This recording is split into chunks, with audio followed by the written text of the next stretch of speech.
한국의 K2 전차를 인수한 폴란드 브라니에보 제9기갑 기병旅단의 실전 훈련이 화제가 되고 있습니다. 폴란드 전차병들의 교육 이수 기간이 끝난 직후 K2 전차는 바로 실전 훈련에 돌입했는데요. 폴란드 북동부의 척박한 진흙 지형에서 거침없는 기동 훈련 및 사격 훈련에 K2 전차를 목격한 구 기갑여단 병사들은 놀라움을 금치 못했습니다. 16기계화 사단 SNS에는 블랙팬서가 전장을 강타했다. 구 기갑여단 전차병은 K2 전차의 힘과 능력을 시험하기 위해 처음으로 그들의 현장으로 데려갔다. 현대적인 첨단 기술, 정확도, 강력한 화력, 이것이 K2 전차가 다른 전차와 구별되는 점이었다라고 했습니다. 특히 K2 전차가 지닌 세계 최고 수준의 기동력을 본 폴란드 네티즌들은 놀랍다는 반응을 보였는데요. 일부러 최악의 진흙탕으로 전차를 몰고 가셨네요. 물론 저라도 그렇게 했을 것입니다. 진흙 훈련은 참 좋은 선택이다. 빨리 구형 전차들이 사라졌으면 좋겠네. 군인들의 눈에서 기쁨을 볼 수 있어요. 라는 반응을 보였죠. 구 기갑 기병여단의 사령관인 로만 브루드로 대령은 K2 전차를 처음으로 도입한 날 기쁨을 감추지 못하며 큰 기대감을 내비쳤습니다.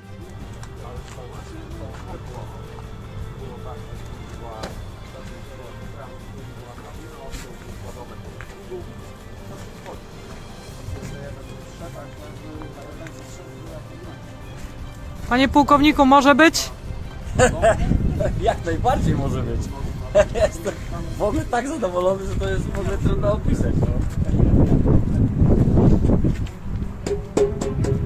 올해 49세인 브루드로 사령관은 전차 전문가로 알려져 있는데요. 첫 복무 역시 베솔라 제1기갑 전차 중대장으로 시작했을 만큼 전차 관련 폭넓은 지식을 지니고 있는데, 그런 그가 K2 전차는 타의 추종을 불허하는 전차라며 극찬하기도 하였죠. 그는 기자회견에서 K2 전차는 세계 최고의 전차라면서 PT-51이나 T-72와 같은 구형 전차들과 비교할 수조차 없을 정도로 선진화되었으며, 특히 우리가 보유한 최신의 전차 중에서도 구기갑 여단의 지형과 환경에 가장 적합한 전차이다라고 했습니다. 구기갑 여단이 위치한 브라니에보 지역은 폴란드 북동부로 러시아의 칼리닝그라드 영토와 인접해 있어 지리적으로 안보적인 중요성이 매우 큰 곳입니다. 그러나 척박한 지형과 혹독한 기후 환경으로 인해 적합한 군사 장비를 도입하기 매우 어려웠었는데요. 폴란드가 보유한 3.5세대 전차인 M1 에이브람스, 레오파르트, K2 전차 가운데 유일하게 K2 전차만이 이곳에 배치된 것도 독특한 지형과 기후 때문이었습니다. 브라니에브 시에는 파슬렌카 강이 전체를 관통하고 있는데요. 발트해와 인접해 있어 기후가 비교적 습하고 바닷바람 영향이 커 군장비의 내구성이 매우 중요해집니다. 또한 브라니에브 인근을 흐르는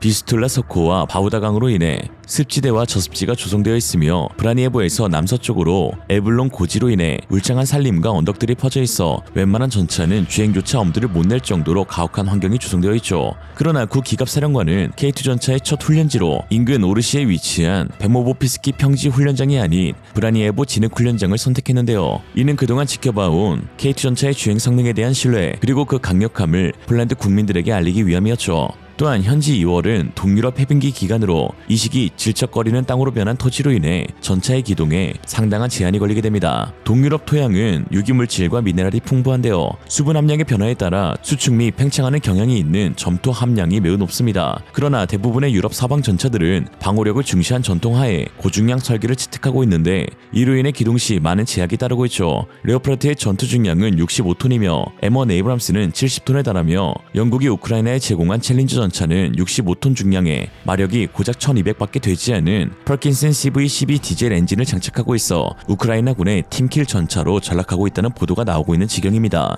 영국 더선 기자가 공개한 영상에서 챌린저 전차는 우크라이나의 척박한 진흙을 돌파하지 못해 러시아군에 의해 쉽게 노출되고 있으며 반격 또한 매우 늦어지고 있다고 분석하였죠.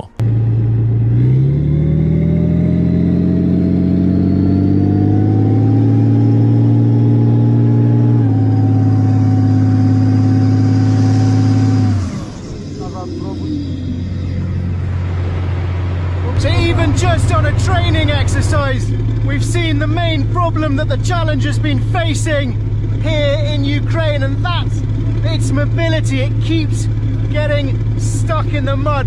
And if you have a look at the terrain, it's this soft, deep, rich black soil that's been proving problematic for it in this war.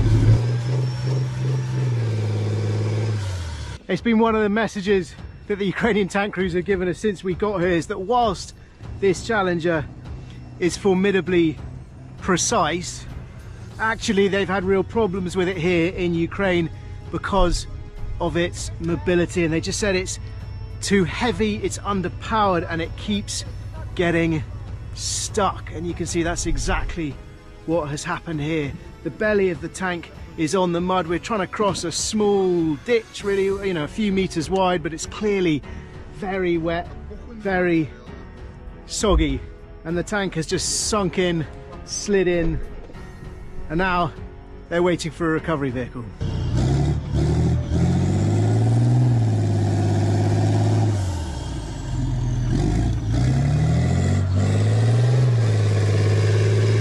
이에 한국이 만든 전차의 설계가 전 세계의 정답이 되어가고 있습니다. 사계절을 보유한 한국의 군무기 체계들은 전 세계 어디에서도 통한다는 것이 현실화되어가고 있는데요. 우리나라는 인공습지인 논을 기본 주행 대상으로 상정했을 만큼 전차의 기동력이 매우 뛰어납니다. 이에 최근 미국 역시 M1 에이브람스 성능 개량 설계를 방호력 위주가 아닌 기동력 위주로 완전히 탈바꿈하여 중량을 낮추는 것을 최우선 과제로 삼기도 하였죠. 자의적, 타의적으로 한국산 무기의 설계가 몇 수 앞을 내다본 설계가 되어가고 있는데, 최근 유럽과 나토 내에서는 한국산 무기의 성능과 납기 그리고 생산량에 대해 놀라움을 드러내면서 유럽이 한국처럼 하지 못한다면 결국 한국과의 협력밖에는 답이 없다는 주장이 나오고 있습니다. 나토 사무총장 리터는 지난 1월 13일 열린 나토 방산협의회에서 유럽 방산업체의 역량 증대가 이루어지지 못하는 현실 속 우리는 비해온 나토 동맹국과의 방산협력을 차단해서는 안 된다라고 촉구했습니다. 이는 한국 기업에도 긍정적으로 작용할 가능성이 매우 크죠. 또한 같은 날 한국을 콕 집어 언급하면서 한국 업체들이 시장에 진출하고 있으니 그들에게 뒤처지지 않도록 해야 한다며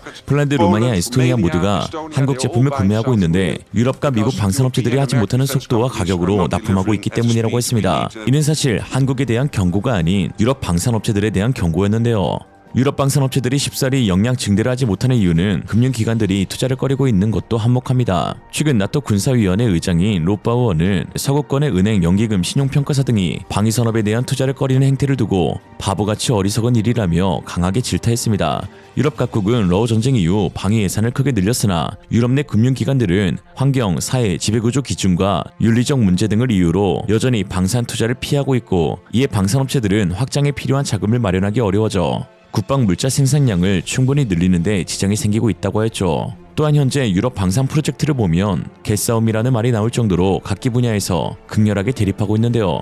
정부 대 정부, 기업 대 투자자, 기업 대 기업, 기업 대 정부 등이 각자의 이권만 주장하면서 난리도 아닌 상황이죠. 이에 폴란드의 미카오 마르치니아크 준장은 카토비체에서 열린 EC 트렌드 행사 중 유럽의 방위산업은 지나치게 분산되어 있고 서로 경쟁이 심하다. 우리는 유럽의 여러 업체들을 한데 모아 차세대 방공 미사일을 만들고자 노력 중이지만 유럽 기업들이 서로 싸우고 있는 한 대륙 밖의 도전자들을 선택할 수밖에 없다라고 했습니다. 결국은 또 한국을 선택할 가능성이 높아지고 있는 것이죠. 현재 유럽 각국들이 함께 추진하고 있는 공동개발 무기 프로젝트는 사실상 대부분이 중단 위기에 놓여져 있다고 해도 과언이 아닌데요. 프랑스, 독일, 스페인이 추진하는 차세대 전투기 프로젝트는 각국 업체 간 지분 분배, 지적 재산권 관리, 기술 주도권 문제로 협상이 지연되고 갈등이 빈번하게 일어나고 있으며, 독일과 프랑스의 차세대 전차 사업은 독일 측 라인멘탈이 뒤늦게 프로젝트에 적극 합류를 시도하면서 원래의 크로스마페의 배그만과 넥스터 협력 구도에 균열이 생긴 상태입니다. 또한 영국 템페스트와 FCAES 간 경제, 정치, 외교적 갈등도 심각한데요. 브렉시트 이후 영국이 유럽 프로젝트에 참여하지 않고 독자적인 사업을 추진하면서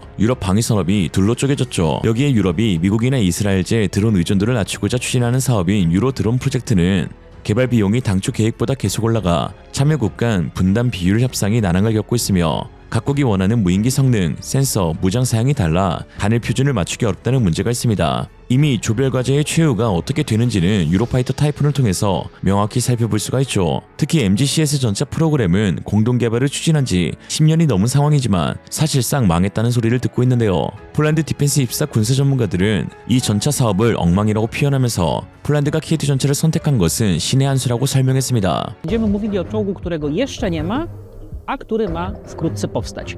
Czym jest program MGCS? Powstać. No, ja mam poważne wątpliwości, czy on powstanie, zresztą nie tylko ja. Dobrze, MGCS, czyli Main Ground Combat System.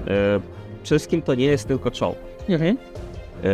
To jest, jak to się dzisiaj ładnie nowomową militarną mówi, środowisko systemowe. Moim zdaniem, i pewnie nie tylko moim, program MGCS jest po prostu kolejnym nieudanym europejskim programem o ambicjach Gwiazdy Śmierci. Jest nie tak bardzo wiele rzeczy. Po pierwsze, Francuzi zarzucają Niemcom, że jest taka, że europejskie programy tego typu mają ten zasadniczy problem, że nie ma kraju wiodącego. Wszystkie kraje są wiodące i każdy ciągnie ten wóz w inną stronę. No tak. Francuzi będą chcieli pojazdu mniejszego, lżejszego, bardziej nastawionego na operacje ekspedycyjne, na przykład w Afryce. A na przykład znowu Niemcy niekoniecznie. Oni by woleli może pojazd większy, cięższy, lepiej opancerzony, lepiej dostosowany tutaj do europejskiego teatru działań wojennych. Więc tu już mamy pierwszy ten punkt konfliktowy. Rozdźwięk. Dokładnie. Najpierw szumne, polityczne zapowiedzi, jak to będzie wspaniała przyszłość, tutaj zawojemy rynki, cudowne technologie.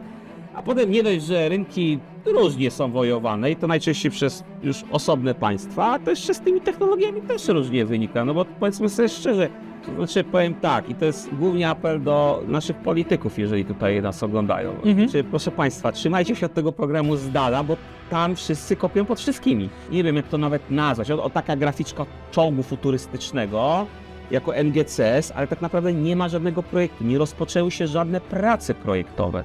No wiesz, w programie NGCS, przepraszam, ci przerwę, Nie. w programie NGCS na chwilę obecną nie ma nic, ale z drugiej strony KNDS Deutschland i KNDS France już bokiem zaczęło robić sobie czołg nowej generacji, czyli z jednej strony mamy EMBT, bazujący na Leopardzie 2.7, a z drugiej strony mamy Leclerc Evolution, czy tam Revolution, jak zwał, tak zwał. I w Niemczech zaczyna być przepychany Hensoldt przecież. No tak. Właśnie ja się dziwię troszeczkę i Niemcom, i Francji. Zresztą właśnie francuskim artykułem na portalu Zoomiter czytałem sobie komentarze Francuzów właśnie a propos tego, że MGCS, no też otwarcie się mówi, on stoi w miejscu i nie zapowiada się, żeby ruszył do przodu. I byłem zafascynowany tym, co Francuzi pisali, bo to jest niesamowite. Pamiętam jeszcze parę lat temu ten entuzjazm u nich, tak, będzie europejski, a teraz otwarcie oskarżają Niemców o to, że Niemcy ich oszukali. Powinniśmy się interesować, ale niekoniecznie w Europie. My jesteśmy w tej komfortowej właśnie sytuacji, że nowe wozy są kupione, są dostarczane do Wojska Polskiego. Miejmy nadzieję, że będzie ich więcej. Dokładnie, no, miejmy nadzieję. Rząd jest zobowiązany, żeby dopiąć te programy do końca. Natomiast kolejna kwestia. Skoro już weszliśmy w tą kooperację z Koreą i Koreańczycy mówią o programie czołgu nowej generacji, czy też jako K3, tak? To skoro już weszliśmy w projekt K2, jakoś go tam rozwijamy, no mam nadzieję, że to w końcu ruszy, powinno ruszyć, no to mamy już otwartą furtkę do tego, żeby wziąć tutaj, tym bardziej jesteśmy zapraszani, no jesteśmy pierwszym eksportowym klientem Koreańczyków, jeżeli chodzi o czołg K2, to nas stawia w pewnej komfortowej sytuacji w porównaniu do innych, bo już jesteśmy, mamy już te relacje zawiązane, więc albo iść tą drogą, jeżeli chodzi o Stany Zjednoczone, bo też się dużo mówi o ich, Hyundai Rotem wyszedł z bardzo fajnym projektem czołgu K2.pl.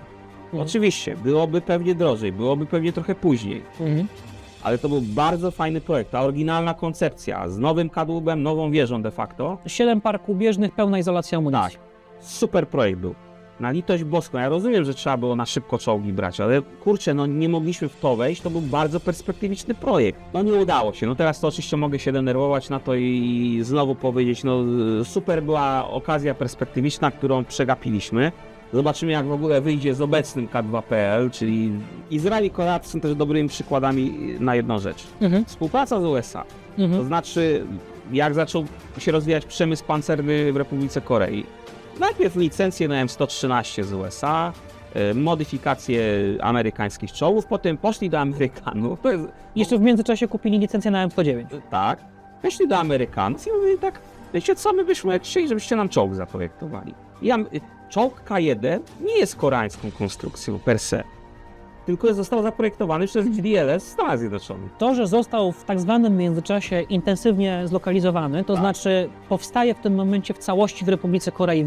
Natomiast Izrael pod tym względem razem z nomen omen Republiką Korei jest jednym z liderów, jeżeli chodzi o środki przeznaczone na badania i rozwój. Robią to konsekwentnie od dziesięcioleci.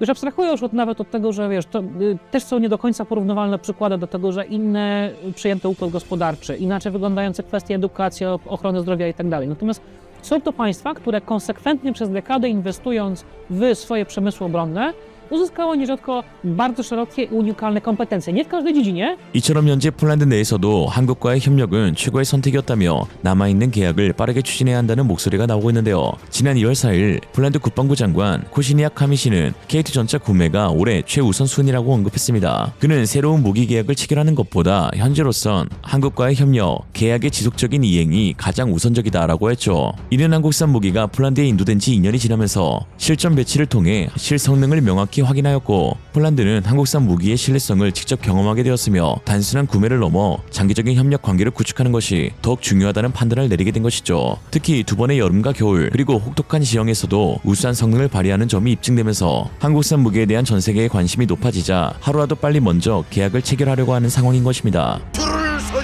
오늘의 한 줄 평, 강원도 철원의 혹한과 경상도 대구의 폭염을 견디고 전북 고창의 질척한 갯벌과 강원도 태백의 척박한 산악 지형을 가리지 않고 잘 굴러가니 전 세계에서 안 팔릴 수가 없다. 이생으로 리얼리즘이었습니다. 여러분의 생각은 어떠신가요? 현명하고 지혜로운 여러분의 의견을 지금 댓글에 남겨주세요. 감사합니다.